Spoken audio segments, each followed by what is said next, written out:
Hello everyone, welcome back to my channel. आज की जो वीडियो है वो है एक नए रिक्रूटमेंट के साथ। आप देख सकते हैं आज ही का नोटिस है स्टाफ सिलेक्शन कमीशन की तरफ से और काफ़ी अच्छी वैकेंसीज हैं।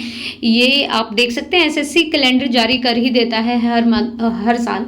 तो यहाँ पे देखो कंबाइंड हिंदी ट्रांसलेटर एग्जामिनेशन 2025, आपको सभी को पता होगा हिंदी ट्रांसलेटर की जो वैकेंसीज होती हैं वो एसएससी मतलब पेपर कंडक्ट कराता है। यहाँ पर डेट ऑफ सबमिशन दी है 5 तारीख से स्टार्ट कर सकते हैं, 26 जून तक की लास्ट डेट है।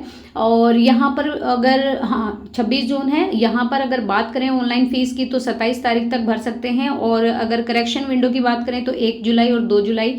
फिर शेड्यूल ऑफ सीबीटी आपका 12 अगस्त यहाँ पे दिया है और इन्होंने टोल फ्री नंबर दिया है।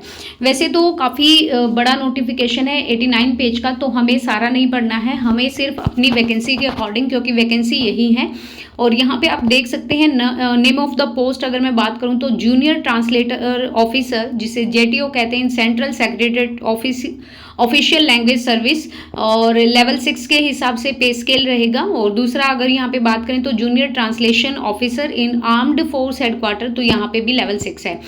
और नेक्स्ट अगर हम बात करें तो junior Hindi translator, junior translator officer, junior translator in various central government ministries department और ऑर्गेनाइजेशन, तो लेवल 6 है। और सीनियर हिंदी ट्रांसलेटर की बात करें तो लेवल 7 है। और sub inspector Hindi translator in central reserve police force RPF, तो यहाँ पर आपका लेवल 6 है। टेंटेटिव वैकेंसीज हैं 423 वैकेंसी हैं। यहाँ पे देख सकते हैं 437 यहाँ पे वैकेंसीज हैं।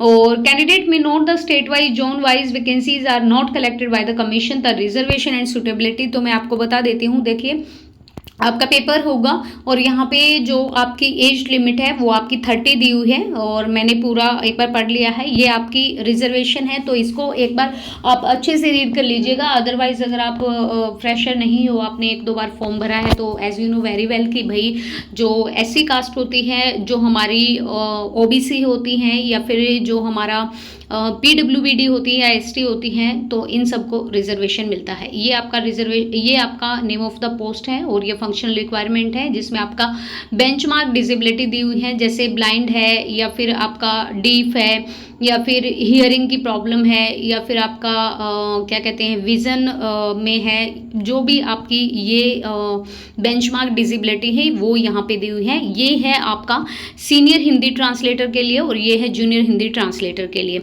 नेक्स्ट अगर मैं बात करूँ तो ये एब्रीवेशन है, ये आप पढ़ सकते हैं लाइक दैट कि भाई डब्ल्यू का मतलब होता है वॉकिंग, एस का मतलब होता है सिटिंग, और ये नेचर ऑफ फिजिकल डिसेबिलिटीज़ जो इस कैटेगरी से बिलोंग करता है। तो प्लीज़ रीड दैट केयरफुली।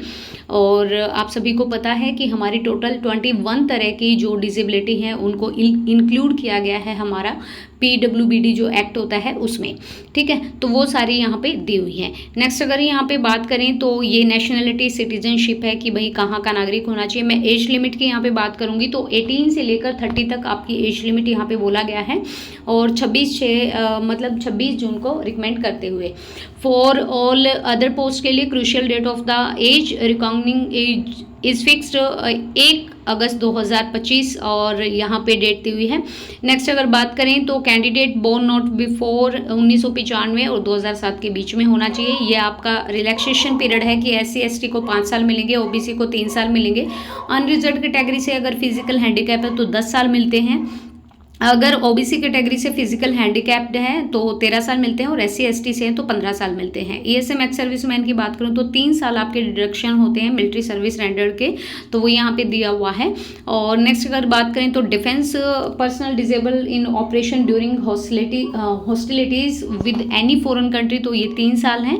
और एससी एसटी से हो तो आपको एक्स्ट्रा मिलते हैं 3+5, तो 8 ईयर है।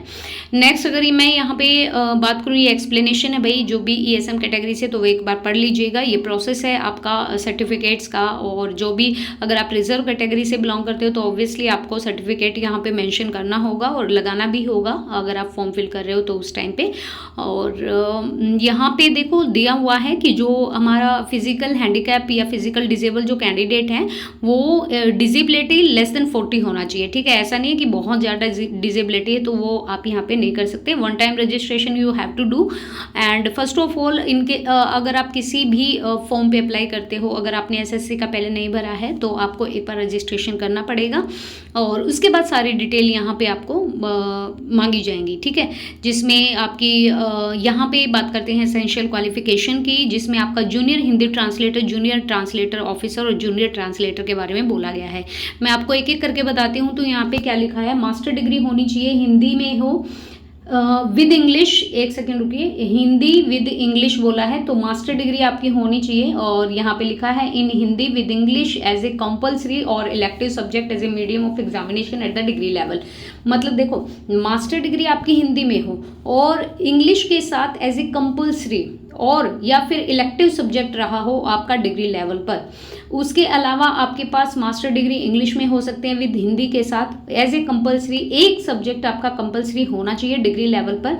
इसके और करके दिया हुआ ना, इसका मतलब चॉइसेबल है। Master degree recognise university in any subject other than Hindi और English with Hindi medium and English as a compulsory elective subject degree level पे। मास्टर डिग्री मैं आपको सीधा सीधा बता दूं कि डिग्री मतलब ग्रेजुएशन में आपका क्या होना चाहिए कि हिंदी और इंग्लिश में से आपका एक कंपलसरी होना चाहिए और मास्टर डिग्री आपकी इंग्लिश हिंदी से होनी चाहिए। अगर यहाँ पे बात करें सब इंस्पेक्टर की तो ये आपका हिंदी ट्रांसलेटर का है, इसमें भी यही दिया है कि master degree with recognize university in Hindi with English as a compulsory और इलेक्टिव सब्जेक्ट या फिर कंपलसरी हो या फिर इलेक्टिव हो और आपका मीडियम जो है एग्जामिनेशन का एट द डिग्री लेवल पे, ठीक है। यही है आपके यहाँ पे फिजिकल स्टैंडर्ड है कि आपकी जो हाइट वगैरह है वो यहाँ पे दी हुई है, क्योंकि यहाँ पर रिजर्व फोर्स में भी ये भर्ती करेंगे तो उनके लिए आपका जो हाइट का रेशो है वो दिया हुआ है 165 आपका मेल के लिए और 155 आपका फीमेल के लिए। फिर रिलैक्सेशन मिलता है जो भी हमारे नॉर्थ ईस्ट के या फिर जो हिल्स के जो हमारे कैंडिडेट होते हैं उनको, तो उनको यहाँ पे दिया हुआ है। मेल कैंडिडेट के लिए चेस्ट के लिए 162.5 सेंटीमीटर है और 150 आपकी फीमेल के लिए है, और सॉरी फीमेल के लिए नहीं है भैया, और यहाँ पर जस्ट फॉर मेल कैंडिडेट के लिए है। हाँ ठीक है। नेक्स्ट है, यहाँ पे बात करते हैं तो ये आई साइट है, यहाँ पे हम बात कर लेते हैं, इसको एक बार पढ़ लीजिएगा, बाकी सेम ही रहेगा। सेम आपका क्राइटेरिया है सीनियर हिंदी ट्रांसलेटर का और जूनियर हिंदी ट्रांसलेटर का, तो यहाँ पर मास्टर डिग्री होनी आपकी ज़रूरी है। और नेक्स्ट अगर मैं बात करूँ तो अप्लाई कैसे करना है, ऑफिशियल वेबसाइट पे जाना है और यहाँ पे स्टार्ट हो गए हैं फॉर्म आपके एप्लीकेशन, आज से आप फिल कर सकते हो। और करेक्शन के लिए आपकी 1 और 2 जुलाई को रहेगा आपका करेक्शन का, और 27 तारीख तक आप यहाँ पे फीस जमा करा सकते हो। 26 तारीख आपकी लास्ट डेट है।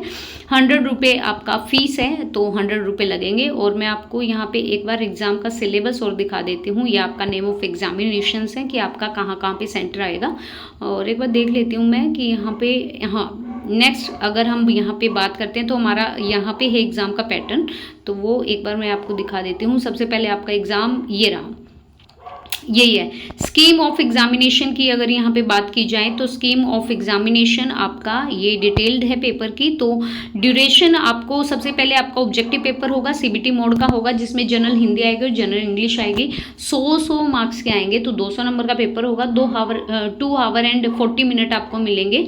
और फॉर द कैंडिडेट, अच्छा वैसे 2 आवर मिलेंगे, और जो कैंडिडेट भैया PWBD से कनेक्ट है या फिर जिसका स्क्राइब है या इनकेस कोई भी अगर है PWBD जो हमारा फिजिकल डिजेबल है, तो उनको 40 मिनट एक्स्ट्रा मिलते हैं। पेपर 2 आपका डिस्क्रिप्टिव रहेगा, जिसमें आपका ट्रांसलेशन आएगा और आपका ऐसे आएगा 200 मार्क्स का, तो 2 आवर्स यहाँ पे मिलेंगे आपको। नेगेटिव मार्किंग रहेगी, मैंने पढ़ा था, तो नेगेटिव मार्किंग 0.25 की है और पेपर 1 में कैंडिडेट को, तो यहाँ पर आपको नेगेटिव मार्किंग के साथ चलना होगा। और यहाँ पर marks scored by the candidate in CBT conducting the multiple shift. अगर ज़्यादा शिफ्ट में पेपर होता है तो ऑब्वियसली नॉर्मलाइजेशन होता है और वो हर आयोग करता है, हर कमीशन करता है। उसके बाद आंसर की जारी की जाएगी। इनकेस अगर आपको लगता है कि भाई मेरे आंसर ठीक है और आयोग के द्वारा गलत ठहराए गए हैं, तो विद प्रूफ के साथ ऑथेंटिक आपको वेरीफाई करके आपको क्लेम करना है अगर किसी क्वेश्चन का, तो वो क्लेम कर सकते हैं। आफ्टर दैट यहाँ पे आपका पेपर 2 के लिए, मेंस के लिए आपको बुलाया जाएगा, तो अपना एडमिट कार्ड वगैरह, अपना रजिस्ट्रेशन वगैरह संभाल के रखेगा। और उसके बाद जो भी आपका ये आपका सिलेबस रहेगा, इंडिकेटिव सिलेबस यहाँ पे दिया हुआ है कि भाई CBT में जो आपका सिलेबस रहेगा लाइक दैट कि question will be design to test the candidate understanding the language and literature, इनको चेक कर रहा है। जनरल इंग्लिश बोला है तो जनरल इंग्लिश ही पढ़िएगा, जनरल हिंदी बोला है तो जनरल हिंदी ही आपको पढ़नी है, ठीक है। ये आपको दी हुई है, ये एडमिशन टू द एग्जामिनेशन, ये भैया बाद की बात है। तो यहाँ पर आपका कोई भी the candidate who have not undergo Aadhaar card authentification will require to report the examination centre 2 hours before. Okay, अगर इन केस आपका ये भाई ये होता है कि भाई कई बार आधार कार्ड में प्रॉब्लम हो जाती है तो आपको थोड़ा पहले चला जाना है और आप इनमें से कोई भी आईडी लेके जा सकते हैं, ये सारी वहाँ पे वैलिड रहेंगी। तो ये फिर आपका डीवी होगा फाइनल लिस्ट लगने के बाद और फिर आपका यहाँ पे सिलेक्शन हो जाएगा, ठीक है। उसके अलावा आपको कौन कौन से यहाँ पे डॉक्यूमेंट्स लगाने हैं, तो मैट्रिक का एज ए बर्थ सर्टिफिकेट ये रहता है, तो आपका सेकेंडरी 12th का, फिर आपकी जितनी भी एजुकेशन क्वालिफिकेशन वहाँ पे डालते हो तो लगाना है, फिर आपका ट्रांसलेशन का है अगर एक्सपीरियंस सर्टिफिकेट है वो, फिर आपका कास्ट कैटेगरी का, फिर आपका अगर PWBD से हो तो उसका, ESM से हो तो उसका, तो यहाँ पे आपको लगाने होंगे। तो आई होप सो कि मैंने सारी बता दी है और मुझे नहीं लगता कि कोई प्रॉब्लम होगी। मोड ऑफ सिलेक्शन की अगर मैं बात करूँ तो you have to achieve, if you are belong to UR category and reserve category तो you have to gain 30%, and if you belong to OBC and EWS तो you have to gain 25 and all other categories तो 20% यहाँ पे criteria रखा है, तो यहाँ पे ये आपको लेने पड़ेंगे एंड 1/4 का आपका नेगेटिव मार्किंग रहेगा। So I hope so guys कि this video will be helpful to you and if you like this video please like it and share it to others also and please subscribe the channel if you are new ever on this channel. आप हमारे Telegram channel को भी join कर सकते हैं अगर आपको new update चाहिए रिक्रूटमेंट के रिगार्डिंग, ना केवल हम स्टेट की, इवन सेंट्रल लेवल की भी। तो thank you so much, thank you for watching.